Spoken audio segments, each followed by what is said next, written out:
Familiar, you're familiar. So if you don't know by now, then you should probably get familiar.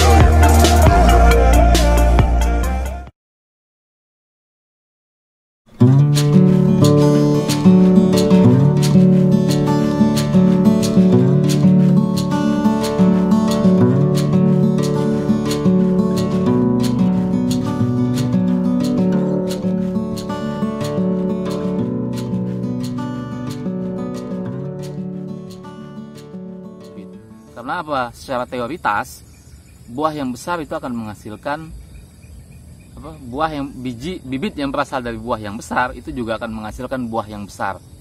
Walaupun pengalaman di lapangan buah yang besar itu tidaklah sebanyak atau tidaklah selebat buah-buah yang memiliki tekstur sedang.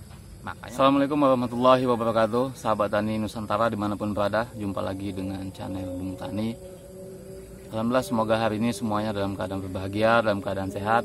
Kemudian mudah-mudahan sukses selalu dalam aktivitas kesehariannya.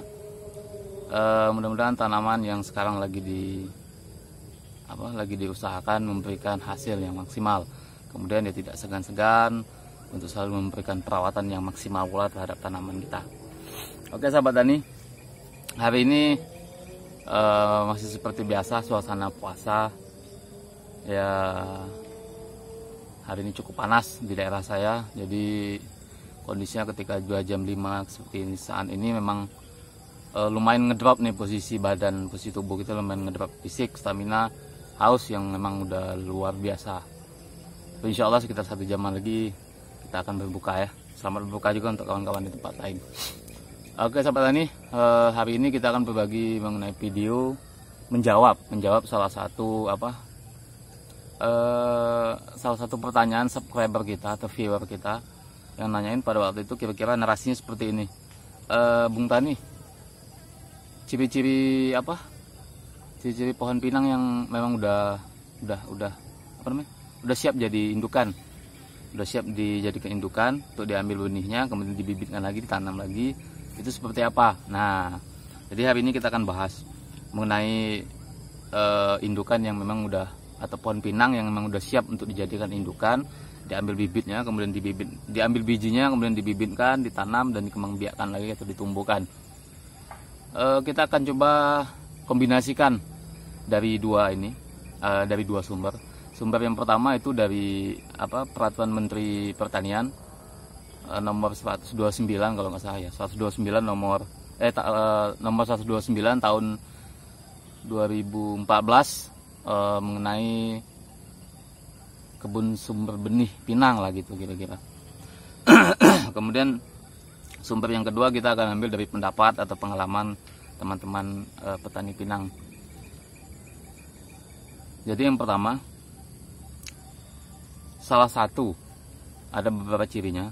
Ciri yang pertama untuk pohon pinang yang udah siap dijadikan indukan adalah yang pertama, batangnya berdiri kokoh ya. Jadi kalau batang yang mereng-mereng, yang sepertinya kurang kokoh, artinya itu nggak bagus. Nah, jadi yang pertama batang atau pohonnya ini, batang atau pohon ini berdiri kokoh, tegak, lurus, kemudian juga tidak terlihat ada hama yang menempel, tidak terlihat ada hama yang menyerang, tidak terlihat ada hama yang mengganggu, daunnya subur, pohonnya berdiri dengan tegak. Jadi itu yang pertama. Jadi salah satu faktor pertama yang perlu kita lihat adalah pohon yang akan kita jadikan pohon indukan ini adalah pohon yang posisinya gagah gitu, berdirinya tegap, berdirinya bagus, tidak condong, tidak mereng, tidak berkelok-kelok gitu. Nah, itu satu dari beberapa ciri pinang yang siap dijadikan indukan. Tentunya ada kelanjutan lain, tidak cukup hanya sebatas itu, tidak cukup hanya pohonnya tinggi, pohonnya tegap, pohonnya berdiri dengan kokoh. Nah, ini bisa ini. Enggak cukup seperti itu ya teman-teman ya. Ada kelanjutannya. Jadi kelanjutan yang kedua, ciri-ciri yang kedua, pohon indukan ini sudah berproduksi stabil. Artinya produksinya itu sudah stabil, tidak turun naik, sudah stabil lebih kurang 5 tahun. Bukan umurnya 5 tahun, tapi umur produksinya 5 tahun. Jadi logikanya, pinang petara itu mulai berbuah itu di usia 3,5, 4 sampai 5 tahun itu mulai berbuah.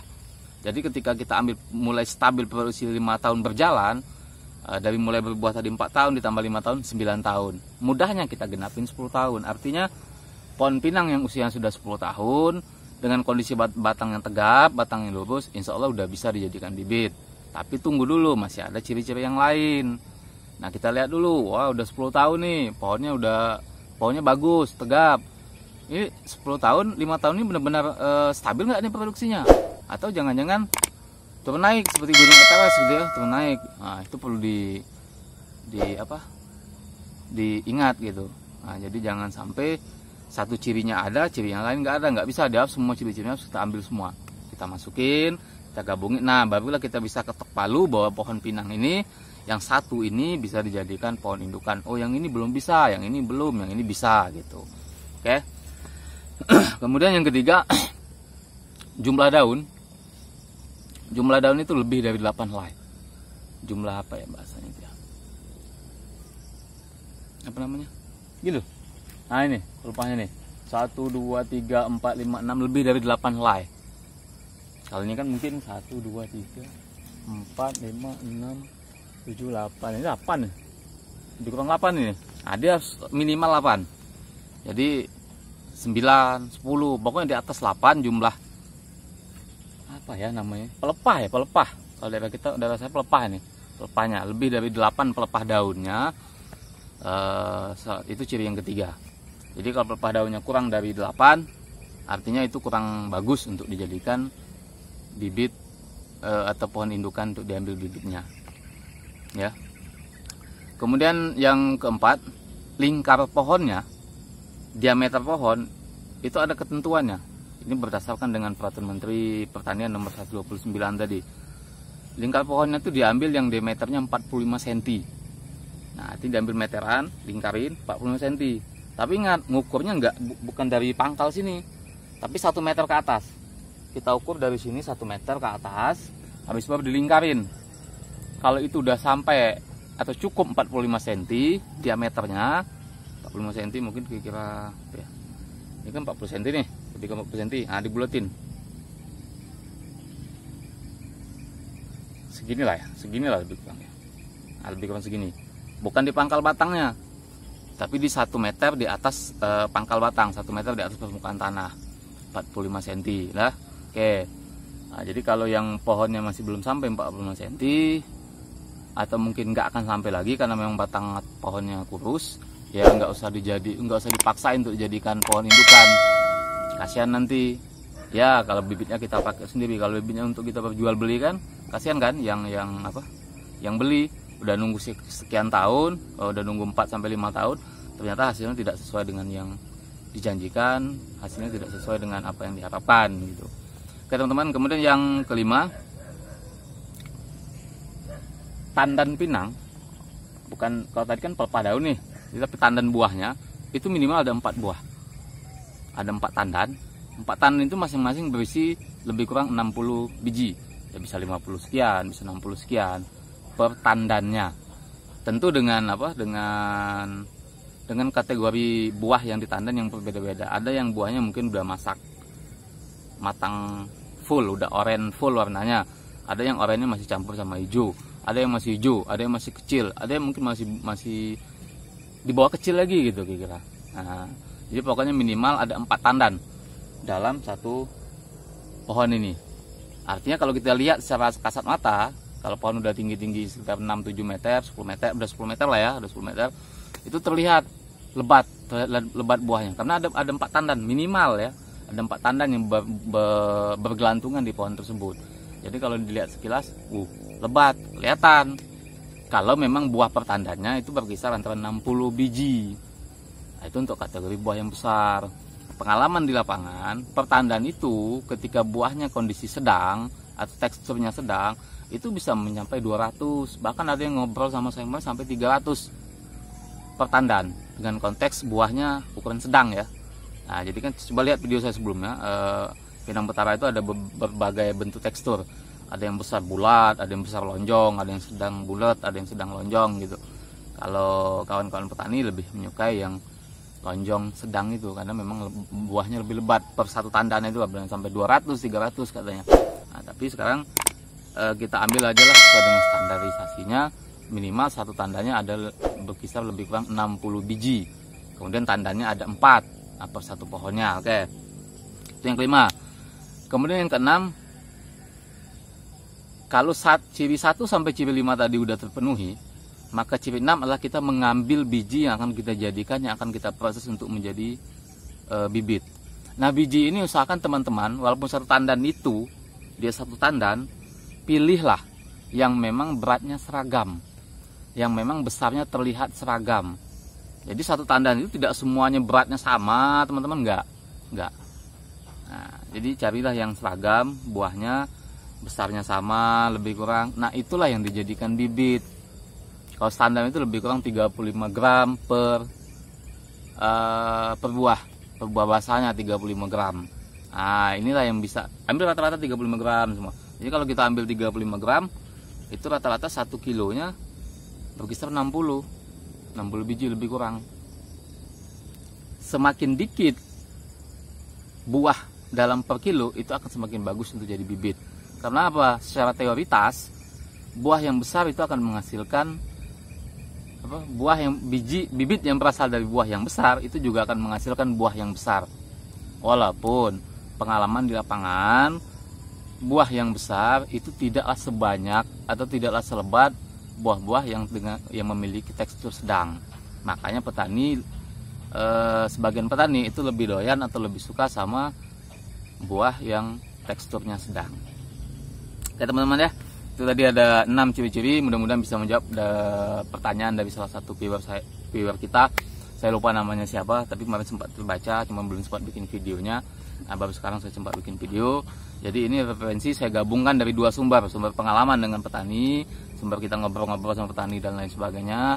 Kemudian juga sumber yang memang tertulis melalui Peraturan Menteri Pertanian nomor 129 tahun 2014. Mudah-mudahan ini bisa membantu. Jadi bagi kawan-kawan, mohon maaf sebelumnya, bagi kawan-kawan yang menjual bibit pinang, kalau pembibitannya belum mendapatkan izin edar lah gitu bahasanya dari dinas terkait, ya silakanlah teman-teman cari bibit yang memang berkualitas, bibit yang memang unggul sesuai dengan kriteria yang ada. Karena kalau kita sembarang kasih bibit, kasihan nanti teman-teman petani yang baru mulai bertani yang tadi teriming-imingi dengan hasil yang wow gitu, tiba-tiba diberikan bibit yang tidak berkualitas, bibit yang tidak unggul.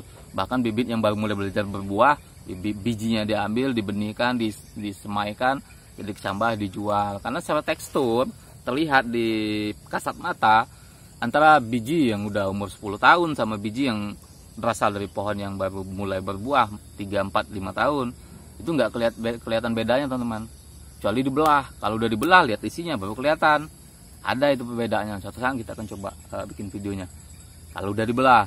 Kalau belum dibelah itu nggak kelihatan. Ketika dia masih sama, ketika dia emang sudah sama-sama matang, sudah sama-sama kuning, maka secara kasat mata itu nggak kelihatan bedanya. Hanya saja nanti sesuai literatur yang saya baca, hasil kedepannya akan sangat berpengaruh terhadap produksi tanaman, yang antara tanaman yang memang berasal dari bibit yang layak ditanam gitu ya, berbanding dengan tanaman yang diambil dari bibit, salah satunya bibit pohon yang masih muda lah, yang belum siap jadi indukan gitu. Nah, jadi itu ya teman-teman. Terima kasih, mudah-mudahan videonya bisa membantu.